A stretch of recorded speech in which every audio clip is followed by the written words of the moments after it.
कई बार सबसे बड़ा हेडेक ऑफिस का वर्कलोड नहीं होता। सबसे बड़ा हेडेक वो इंसान बन जाता है जिससे आप रोज ऑफिस में मिलते हैं। और जब वही इंसान आपका क्रश बन जाए तब एक्सेल सीट से ज़्यादा दिल के इमोशन मैनेज करने पड़ते हैं।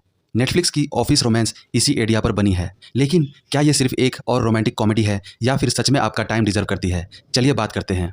रिव्यू शुरू करने से पहले अगर आप ग्रेजुएशन के बाद MBA, MCA, BBA या किसी ऑनलाइन डिग्री को लेकर कंफ्यूज्ड हैं तो कॉलेज विद्या पर आप अलग अलग UGC अप्रूव्ड यूनिवर्सिटी कंपेयर कर सकते हैं। फीस, प्लेसमेंट और कोर्स डिटेल एक ही जगह मिल जाती है। लिंक डिस्क्रिप्शन में है। अब वापस आते हैं ऑफिस रोमांस पर। ऑफिस रोमांस की कहानी एक पावरफुल CEO और उसकी कंपनी के लॉयर के आसपास घूमती है। दोनों अपने करियर में सक्सेसफुल हैं, दोनों प्रोफेशनल हैं, दोनों को लगता है कि उनकी लाइफ पूरी तरह कंट्रोल में है। लेकिन जैसे जैसे दोनों एक दूसरे के करीब आते हैं, प्रोफेशनल बाउंड्रीज और प्रोफेशनल इमोशन आपस में टकराने लगते हैं। शुरुआत के कुछ मिनटों में ही कहानी अपना सेटअप क्लियर कर देती है और यहाँ कोई बड़ा मिस्ट्री एंगल नहीं है, कोई एक्शन पैक्ड मिशन नहीं है और ना ही कोई शॉकिंग ट्विस्ट ड्रिवन नैरेटिव है। यहाँ पूरी तरह कैरेक्टर ड्रिवन रोमांटिक कॉमेडी है जो कॉर्पोरेट वर्ल्ड के बैकड्रॉप में अपनी कहानी आगे बढ़ती है। फिल्म का सबसे मजबूत पार्ट इसकी लीड केमिस्ट्री है। जेनिफर लोपेज और ब्रेट गोल्डस्टीन दोनों अपने अपने किरदारों में कंफर्टेबल दिखाई देते हैं। दोनों के बीच की कन्वर्सेशन नेचुरल महसूस होती है, रोमांटिक मोमेंट्स फोर्स्ड नहीं लगते और यही वजह है कि उनके बीच बनने वाला कनेक्शन ऑडियंस के लिए बिलीवेबल बन जाता है। जैसे जैसे कहानी आगे बढ़ती है आप सिर्फ रोमांस नहीं देख रहे होते बल्कि दो ऐसे लोगों की जर्नी देख रहे होते हैं जो अपने करियर और पर्सनल लाइफ के बीच बैलेंस बनाने की कोशिश कर रहे हैं। यही चीज़ कहानी को थोड़ा रिलेटेबल भी बनाती है क्योंकि कॉर्पोरेट इन्वायरमेंट में काम करने वाले बहुत से लोग इस तरह की सिचुएशन से कनेक्ट कर सकते हैं। फिल्म का फर्स्ट हाफ काफ़ी इंटरटेनिंग है। कैरेक्टर को इस्टेब्लिश करने में समय लिया गया है और यही इन्वेस्टमेंट आगे जाकर काम आता है। छोटे छोटे इंटरेक्शन, ऑकवर्ड मोमेंट्स और वर्कप्लेस सिचुएशन कई बार चेहरे पर मुस्कान ले आते हैं।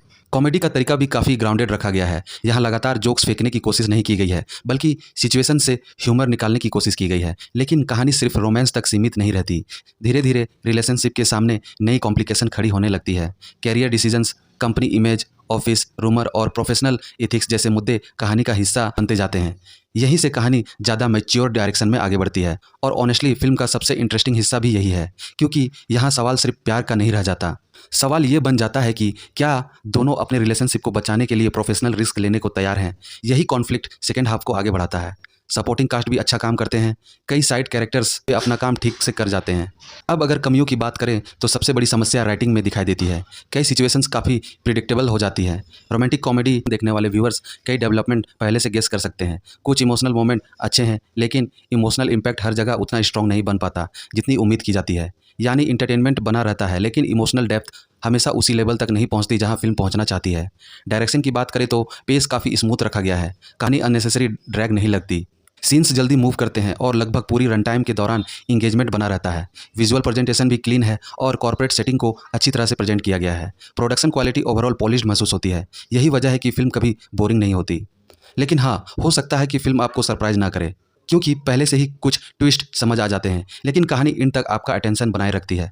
अगर एक लाइन में कहा जाए तो office romance romantic comedy genre को बदलने वाली फिल्म नहीं है लेकिन जो वादा यह फिल्म ऑडियंस से करती है उसे काफ़ी हद तक पूरा करती है। इसमें इंटरटेनिंग मोमेंट्स हैं, रिलेटेबल सिचुएशन है, अच्छी केमिस्ट्री है और एक ऐसी स्टोरी है जिसमें आराम से बैठकर एंजॉय किया जा सकता है। अगर आप हैवी ड्रामा, डार्क थ्रिलर या माइंड बेंडिंग स्टोरी ढूंढ रहे हैं तो शायद यह फिल्म आपके लिए नहीं है। लेकिन अगर आप एक लाइट फन और फील गुड रोमांटिक कॉमेडी देखना चाहते हैं तो ऑफिस रोमांस आपको निराश नहीं करेगी। ओवरऑल मेरी तरफ से ऑफिस रोमांस को 7.5 स्टार आउट ऑफ 10।